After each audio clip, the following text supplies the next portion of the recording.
नमस्कार। सबसे पहले गुरु जी की वंदना। वारी जाऊं मैं सतगुरु के, किया मेरा भरम सब दूर। वारी जाऊं मैं सतगुरु के, किया मेरा भरम सब दूर। वारी जाऊं मैं सतगुरु के, किया मेरा भरम सब दूर। चंद चढ़ा कुल आलम देखे, चंद चढ़ा कुल आलम देखे। मैं देखूं भरम दूर, मैं देखूं भरम दूर। वारी जाऊं मैं सतगुरु के, वारी जाऊं मैं सतगुरु के, किया मेरा भरम सब दूर, किया मेरा भरम सब दूर। हुआ प्रकाश आस गई दूजी, हुआ प्रकाश आस गई दूजी। उगिया निर्मल नूर, उगिया निर्मल नूर। वारी जाऊं मैं सतगुरु के, किया मेरा भरम सब दूर।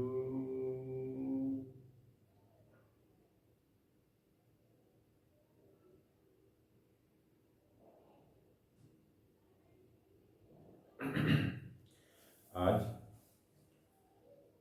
बच्चों का और जो भी बच्चे पढ़ाई कर रहे होते हैं, विद्यार्थी हैं, तैयारियां कर रहे होते हैं, उन सबका सबसे जरूरी जो प्रश्न होता है विद्यार्थी जीवन से, उस टॉपिक को मैं लेके आया हूँ। अगर आप एक विद्यार्थी हैं तो आपको एक छोटी सी बुक है आचार्य प्रशांत जी की, ये जरूर पढ़नी चाहिए। आचार्य जी की शिक्षाओं से आप अगर नहीं जुड़े हैं तो उनकी शिक्षाओं से आप जुड़िए। आचार्य जी का एकेडमिक वगैरह तो आपने देखा ही होगा। आचार्य जी पहले 10th क्लास में टॉप रहे थे, हिंदी और इंग्लिश में उनके 100 नंबर आए थे। और फिर आचार्य जी IIT दिल्ली से ग्रेजुएशन किया उन्होंने, फिर IIM अहमदाबाद से पोस्ट ग्रेजुएशन किया। फिर जो है सिविल सर्विस भी उन्होंने सिविल की एग्जाम पास करके सिविल सर्विस में कुछ साल उन्होंने अपना ड्यूटी दी, अपनी सेवा दी। फिर जाके देखा कि बहुत सारे लोगों को, जो हमारा पीढ़ी है, हमारी जो जनरेशन है, उनको बहुत सारी तकलीफ़ें हैं, उनके जीवन में बहुत सारा दुख भरा हुआ है। तो आज आचार्य जी उन सब मुद्दों पर बोलते हैं। आचार्य जी छोटे से बच्चे से लेकर के बड़े बूढ़ों तक, और प्रकृति के लिए, जानवरों के लिए, सबके लिए एक बहुत अच्छा जीवन चाहते हैं, और चाहते हैं कि सब इतना प्यारा जीवन जिए। तो खासकर आज मैं विद्यार्थियों के लिए लेके आया हूँ एक बहुत ही अच्छा चैप्टर, तो इसको जरूर आप ध्यान से और पूरा सुने। अगर आप पेरेंट्स हैं तो आप अपने बच्चों को ये बुक जरूर दिलवाएं, आपके बच्चे का भविष्य सुधर जाएगा, निखर जाएगा। तो यहाँ पर चंचल मन से है, एक तीसरा अध्याय है, और अध्याय का नाम मैं आपको बता दूं, पढ़ने बैठता हूँ तो मन नहीं लगता। ठीक है, तो बहुत अच्छा यहाँ पर ये चैप्टर रहने वाला है। ठीक है, पढ़ने बैठता हूँ तो मन नहीं लगता। तो तो इसको हम देखेंगे, छोटा सा चैप्टर है और पूरा इसको देखेंगे, ठीक है। तो इसमें प्रश्नकर्ता बोलता है, आचार्य जी मैं पाता हूँ कि मेरे रोजमर्रा के काम में, जैसे मैं एक विद्यार्थी हूँ तो पढ़ाई करते वक्त विचारों का एक अजीब सा बहाव मुझे बहा ले जाता है, जैसे एक अजीब सी बेहोशी हो। उसको आप डे ड्रीमिंग, दिवा स्वप्न, दिन में देखे जाने वाला स्वप्न, या ओवर थिंकिंग भी कह सकते हैं। तो इससे कैसे बचा जाए, कैसे अपने काम के प्रति और ज़्यादा एकाग्रता से और ज़्यादा फोकस से हम उसे कर पाएं। बहुत अच्छा क्वेश्चन है।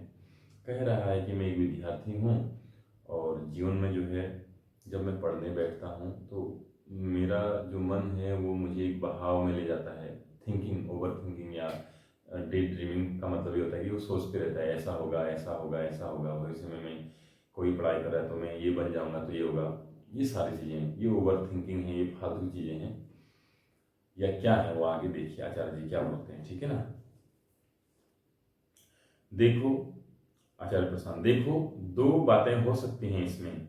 एक रास्ता, अगर मैं कृष्ण की भाषा में कहूँ तो एक रास्ता योग का होता है, एक रास्ता संन्यास का होता है।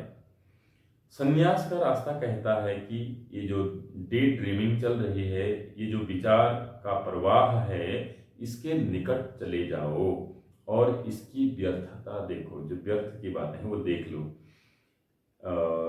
ये बाईं तरफ और दाईं तरफ, ठीक, ये बाईं तरफ ये आपका काम है और ये आपका मन में विचार का प्रवाह चल रहा है। आपका काम ये है और आपका मन में विचार इधर चल रहा है, ध्यान सुनना।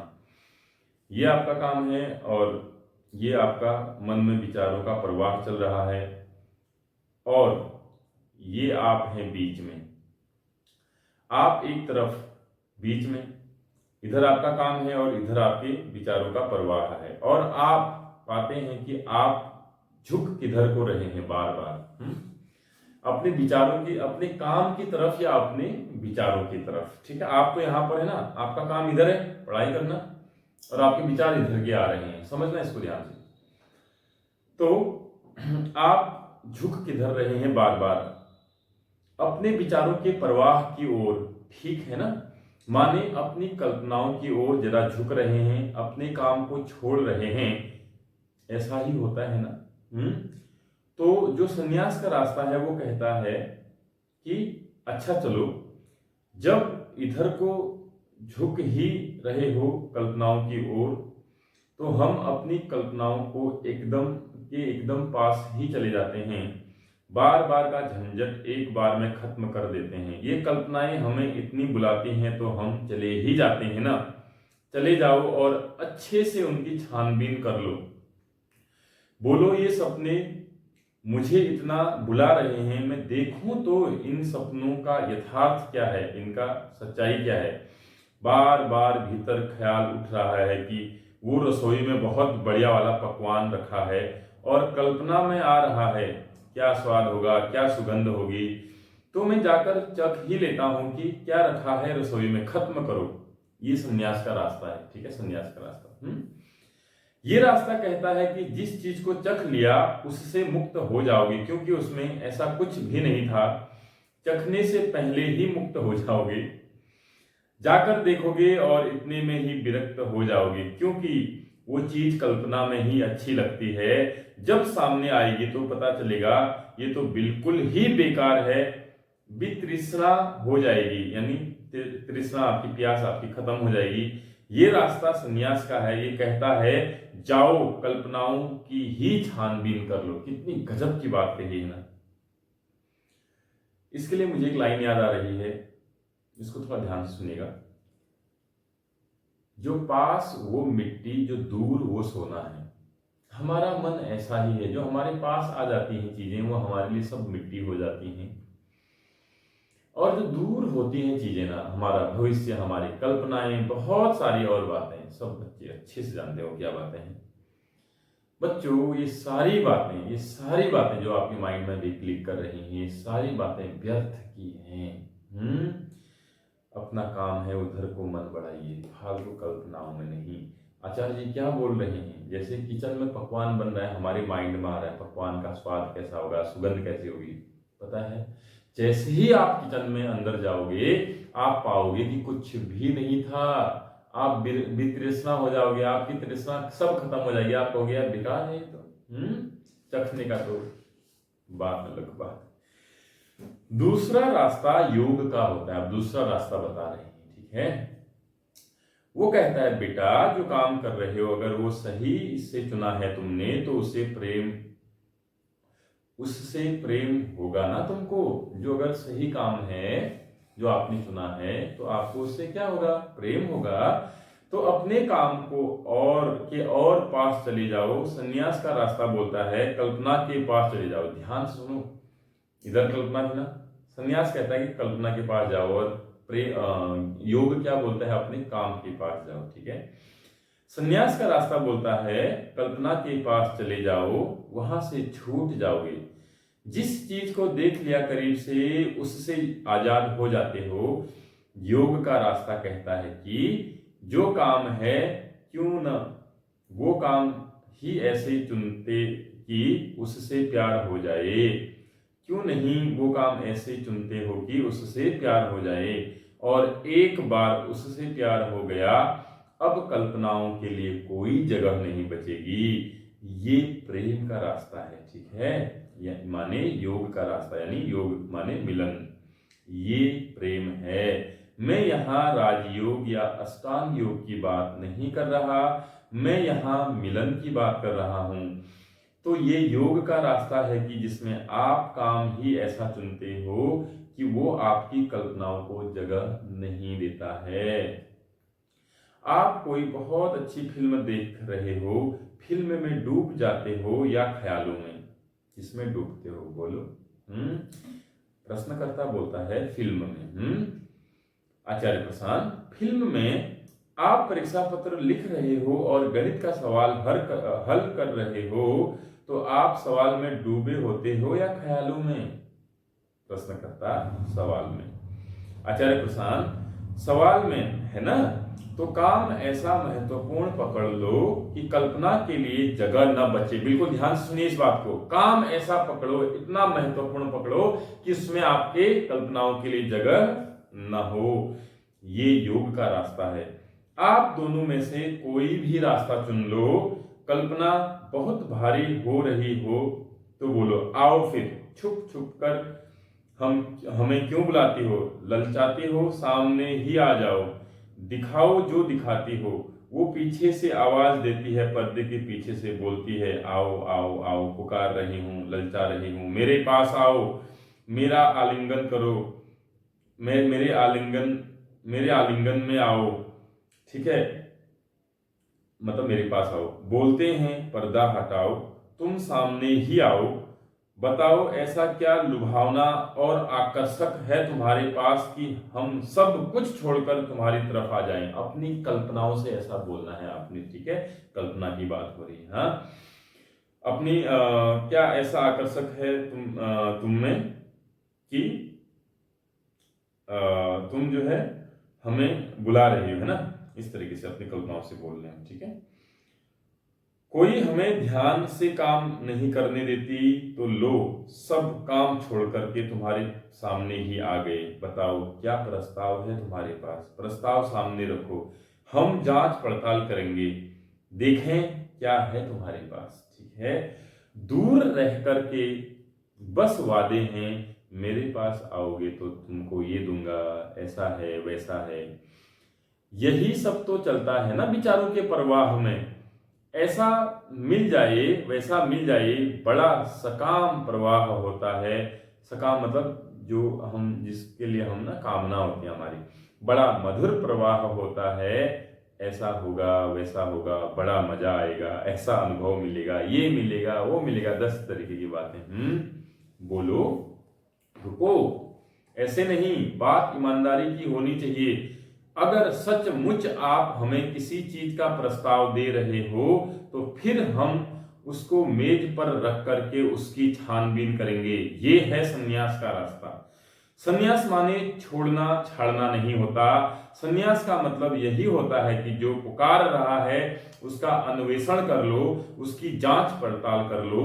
ये है संन्यास का रास्ता। बहुत लोग ना सन्यासी बन गए बोलते हैं ऊपर ऊपर से ऐसा लगता है कि उसने सब कुछ छोड़ दिया। बिल्कुल नहीं, उसने अपने कल्पनाओं के नजदीक जाके देखा कि कुछ है नहीं कल्पनाओं में। योग का रास्ता क्या है कि जो काम है वही इतनी सुंदर और वही इतना जबरदस्त चुना है कि उस काम ने जीत लिया हमको, ठीक है। उस काम के दीवाने हो गए। उस काम के अलावा जीवन में अब कोई जगह नहीं बची है। ध्यान से सुनिए, अगर कोई काम बहुत ऊंचा हो, अच्छा हो, तो उसके अलावा आपके जीवन में कोई जगह नहीं बचती है उसके अलावा, ठीक है। कोई एक चीज है जो इतनी प्यारी हो गई है कि अब और किसी चीज पर दिल नहीं आ सकता या नहीं आ ही नहीं सकता। ये है योग का रास्ता। इसको ना आप अपने दिमाग से मत खेलेगा। मैं दोबारा बोल रहा हूं, अगर आप एक विद्यार्थी हैं तो आप ये मत सोच लेना कि आपको कोई चीज पसंद आ रही है तो हम उसको जीवन में उतारेंगे, उससे प्रेम करेंगे। नहीं, बहुत देर में जो है आपको समझ में आएगा। बहुत पहले तो बच्चों आपको मेहनत करनी पड़ती है, जबरदस्त मेहनत करनी पड़ती है, ठीक है। ये है योग का रास्ता। तुम ये रास्ता पकड़ लो चाहे ये रास्ता पकड़ लो, यानी तुम योग का पकड़ो चाहे संन्यास का पकड़ लो। तुम ये भी कर सकते हो कि दोनों को आजमा लो। जीवन पड़ा है, आजमा ही लेना चाहिए। जीवन में कुछ बहुत अच्छा ऊंचा भी लेकर के आओ, और साथ ही साथ ये सब जो डिस्ट्रैक्शंस विकर्षण हैं, जो कामनाएं हैं, इनसे भी बोलो कि हाँ बताओ क्या, बोलो। अब उदाहरण के लिए तुम्हें कोई कामना बोलती है। एक उदाहरण है छोटा सा कि वो मेरा फलाना दोस्त है, वो फ्रांस में बैठा हुआ है और मैं भी फ्रांस जाऊंगा तो सेटल हो जाऊंगा, माना तुम्हारा एक है ना। और फ्रांस में इतने तरीके के सुख हैं, और क्या वहाँ का मौसम रहता है, क्या लोग हैं, क्या वहाँ पर धन है, दौलत है और सुंदरियां हैं, मजा आ जाएगा, वाह वाह वाह वाह। और ये लगातार भीतर एक धारा चलती रहती है, फ्रांस जाऊंगा फ्रांस जाऊंगा। तो तुम एक काम करो, तुम पता ही कर लो कि तुम्हारा वीजा लग भी सकता है या नहीं। बैठे बैठे ख्याली पुलाव पकाने से अच्छा है जाओ पता करके आओ, और पता लगेगा कि तुम्हारा तो वीजा ही नहीं लग सकता फ्रांस का। खेल ही खत्म खेल ही खत्म। अब कैसे आएगी कल्पना, बताओ। तुम्हें जब मालूम चल जाएगा भाई वीजा ही नहीं लगना है, तो कल्पना आएगी उसके बाद ऐसा जाऊंगा, नहीं आएगी ना, उसके बाद बंद हो जाएगी कल्पना आना। तो पहले तुमने क्या किया, तुमने चेक किया कि कल्पना आ रहे थे बहुत फ्रांस जाना है जाना है जाना है, फिर तुमने चेक किया चलो पहले वीजा के लिए ट्राई तो करें, और वीजा ही नहीं लगा तुम्हारा, है ना। तो अब कल्पना भी नहीं आएगी ना, मैं वहां जाऊंगा, क्यों जाऊंगा, जब जा ही नहीं पाऊंगा तो कैसे कल्पना आएगी, ठीक है। अब कैसे आएगी कल्पना, कल्पना की तो जड़ ही कट गई, तुम्हारा वीजा लग ही नहीं सकता। उदाहरण के लिए बोल रहा हूं, या कि पता लगे कि वीजा लग सकता है पर जाने के लिए लगेंगे इतने लाख रुपए, इतने लाख रुपए का तो प्रबंध कुछ है ही नहीं। अब वो कल्पना खत्म, जड़ काट दी ना अपनी कल्पना की। छोटी छोटी बातें हैं लेकिन बहुत गजब की बातें हैं ना, जो हम कभी सोचते नहीं। दिमाग में किसी लड़की का ख्याल घूमता रहता है, या लड़का भी हो सकता है। ऐसे है, ऐसी है, वैसी है, ऐसा है वैसा है, चले ही आओ एक दिन, कर ही लो बात, थप्पड़ खाकर वापस आओ, सारा ख्याल ही खत्म या वो बता देगी आई एम ऑलरेडी इंगेज्ड, तो ख्याल ही खत्म। या फिर वो ये कह देगी हाँ आई लव यू टू, तो फिर जिंदगी ही खत्म तो फिर जिंदगी ही खत्म। जो भी करना है कर ही डालो। देखो ना, आचार्य जी ने कितने जबरदस्त तरीके से ऐसा बोल दिया है ना, मतलब ये सब विद्यार्थियों को पढ़ लेना चाहिए। कितना गजब का ज्ञान है, कितनी गजब की ज्ञान गंगा बहा रहे हैं आचार्य प्रसाद। कह रहे हैं दिमाग में किसी लड़की का ख्याल घूमता है, ऐसा है वैसा है, या किसी लड़के का ख्याल घूमता है, ऐसी है ना। अगर लड़की का ख्याल घूमता है तो हम क्या सोचेंगे, कोई भी क्या सोचेगा, ऐसी है वैसी है। लड़की का ख्याल घूमेगा तो ऐसा है वैसा है। चले ही आओ एक दिन, कर ही लो बात, थप्पड़ खाकर, ऑप्शन नंबर 1, थप्पड़ खाकर वापस आ जाओ, सारा ख्याल ही खत्म, पहला। दूसरा, या तो वो बता देगी आई एम ऑलरेडी एंगेज्ड, तो भी ख्याल खत्म। तीसरा, या फिर वो कह देगी, क्या कहेगी बताइए, हाँ हाँ आई लव यू टू, आगे सुनना, तो फिर तो जिंदगी ही खत्म। ये बातें आचार्य जी ऐसे ही नहीं कह रहे हैं, इनमें बहुत गजब का ज्ञान है बच्चों। जिंदगी खत्म ही हो जाएगी, याद रखना, तो फिर तो जिंदगी ही खत्म, जो करना है कर ही डालो ना। आपके पास 3 ऑप्शन है, अगर ये ख्याल आपके मन में आ रहा है तो, ठीक है। लेकिन याद रखना, अगर आपकी बात कान में ये बातें पड़ गई है, इसको इग्नोर मत करिएगा बच्चों, फिर बाद में पछतावा होगा, कुछ नहीं कर पाओगे। ये बहुत गहरी बातें हैं, ये बीच की कसमकस से कोई फायदा नहीं है, समझे। ये जो बीच की चीजें होती है ना, त्रिशंकु की तरह लटके हैं, ये आदमी को जीने नहीं देती।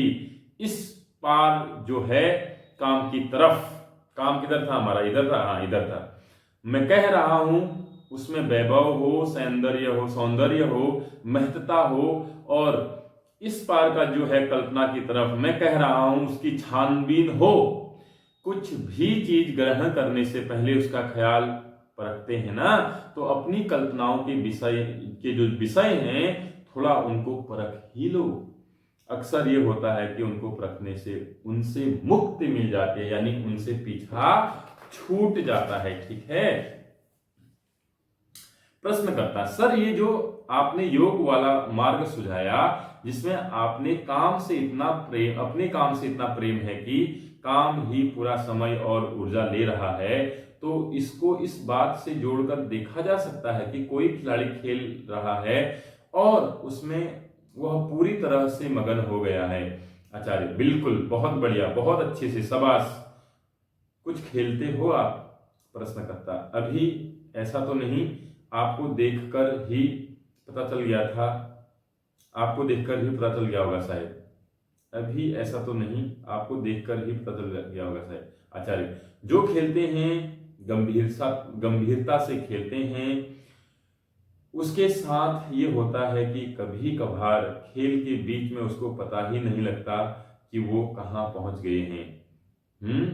गेंद डलती रहती है, रैकेट है या बैट है या जो भी है, वो सब स्वतः ही होता है, और उस समय उसकी जो परफॉर्मेंस होती है वो किसी और स्तर की हो जाती है। उसको बाद में पता चलता है कि अरे हमने इतनी दूरी तय कर ली। कई बार एथलीट्स के साथ होता है, मैराथन वगैरह में होता है, उन्हें बाद में पता चलता है कि अरे इतनी दूरी तय कर ली। या कोई बल्लेबाज है, उसे बाद में पता लगता है कि अरे हम तो शतक के करीब आ गए हैं। वो जोन होता है जहां पर एकदम आदमी एकनिष्ठ हो जाता है, एकनिष्ठ माने वन पॉइंटेड, और वो जीवन की सुंदरतम घटनाओं में से होती है वो चीज, ठीक है। जानने वालों ने हमें समझाया है कि उस चीज को घटना ही भर मत मानकर रखो, मत बनाकर रखो, उस चीज को जिंदगी बन लेने दो। पूरी जिंदगी ही एकनिष्ठ कर लो, बड़ा आनंद रहता है। प्रश्नकर्ता, और ये संन्यास वाली जो आपने बात करी है, इसमें यदि मन उस दिशा में जा रहा है जहां मन जाना चाहता है, जो करना चाहता है, तो क्या वह भी करके देख लेना चाहिए? आचार्य प्रसन्न, हाँ कर लेना चाहिए। देखो, वर्जनाओं का मार्ग ऐतिहासिक रूप से बहुत सफल नहीं होता, क्योंकि वो प्रकृति के नियम के विरुद्ध है। प्रकृति का नियम ये होता है कि पुरुष को अगर वर्जनाएं देंगे तो वह प्रकृति की ओर भागता है, ठीक है। तो उससे बेहतर यह होता है कि जो चीज ललचा रही हो उसकी थोड़ी छानबीन कर लेनी चाहिए। उसकी छानबीन बोल रहे, ध्यान से सुनो, छानबीन, लेकिन सुनो, सावधान रहना, मैंने छानबीन करने के लिए कहा है, ये देखिए, कहा है, भोग करने के लिए नहीं कहा है, ठीक है। छानबीन के नाम पर यह न हो जाए कि लिप्त ही हो गई कि सर ने बोला था कि जाकर छानबीन कर लो, तो पूरा जाकर उसमें लथपथ हो गए कीचड़ में। ये नहीं कहा है, ध्यान से सुनो, कीचड़ में कीचड़ की जांच पड़ताल करना एक बात होती है और कीचड़ में लौट जाना बिल्कुल अलग बात होती है ना। तो कीचड़ के पास जाओ, उसमें से थोड़ा सैंपल ले लो, उसकी जांच पड़ताल कर लो, ये सब ठीक है, पर उसमें लौटने मत लग जाना, उसमें खेलने मत लग जाना कीचड़ के साथ। प्रश्नकर्ता कहता है, लास्ट प्रश्न है, सर किस बिंदु पर पता चले कि अब इतनी परिपक्वता आ गई है कि अब मैं उसके सैंपल का सही विश्लेषण कर सकता हूं। मतलब कीचड़ की बात चल रही भी, विश्लेषण वहीं से आए। आचार्य यानी जीवन में कोई भी मुद्दे हैं उसकी बात कर रहे हैं, ठीक है। आचार्य प्रशांत कहते हैं, जब उसके पास जाते रहो तो लगातार ये सवाल पूछते रहो, अभी होश कायम है या नहीं, और जिस कदम पर लगे कि अब आगे और बढ़ूंगा तो होश ही खो दूंगा, उस जगह पर रुक जाओ, कहो अभी आगे और बढ़ने का मेरा वक्त, मेरी परिपक्वता नहीं है, उतना ही आगे बढ़ो जितना आगे बढ़ने में खुद को न खो दो, होश अपने बचे रहें, ये बहुत जरूरी बात है। नहीं तो प्रयोग क्या करोगे? तुम तो गए थे वहां पर प्रयोग करने के लिए, अब प्रयोग करता ही बेहोश है तो प्रयोग कहां से होगा भाई? तो प्रश्नकर्ता कहते हैं, धन्यवाद आचार्य जी। तो ये थी कहानी बच्चों। जब पढ़ने बैठता हूं तो मन क्यों नहीं लगता। इस वीडियो को एक बार और देखिएगा और उसको ना नोट्स बनाइएगा उसके, ठीक है, और उसको जीवन में उतारो बच्चों। आप अगर एक विद्यार्थी हैं, मैं दोबारा बोल रहा हूँ, आपका जीवन बहुत अच्छा हो जाएगा, पूरा जीवन अच्छा हो जाएगा, पूरा जीवन। मैं केवल विद्यार्थी जीवन की बात नहीं कर रहा हूँ। अगर ये बुक आपने पढ़ दी और इसको जीवन में बस एक चैप्टर भी जीवन में उतार दिया ना, आपका पूरा जीवन, आगे का पूरा जीवन, आपका जितना भी जीवन है, सब कुछ अच्छा हो जाएगा। आचार्य जी की शिक्षाओं से जुड़िए, आचार्य जी की बुक्स से जुड़िए, उन बुक्स को पढ़िए। वीडियोज हैं 15-20 हज़ार तो वीडियोज यूट्यूब चैनल पर हैं, उनको सुनिए और अपना जीवन ऊंचा बनाइए। फालतू के रील्स नहीं देखने हैं, फालतू के वीडियोस नहीं देखने हैं, मत देखिए, कुछ मत देखिए, बस आचार्य जी की वीडियो देखिए, ठीक है, जितना भी समय लगता है। बाकी अपने आप को उस काम में झोंकिए जो सबसे ऊंचा काम है, आपके नज़र में जो सबसे ऊंचा काम है, पहले उसमें झोंकिए, फिर वहां से दिखेगा कि और ऊंचाई आपको कैसे हासिल करनी है, रास्ता खुलते जाता है, ठीक है। तो जरूर आप इस ज्ञान को जीवन में उतारिए, अपना जीवन उसको बनाइए।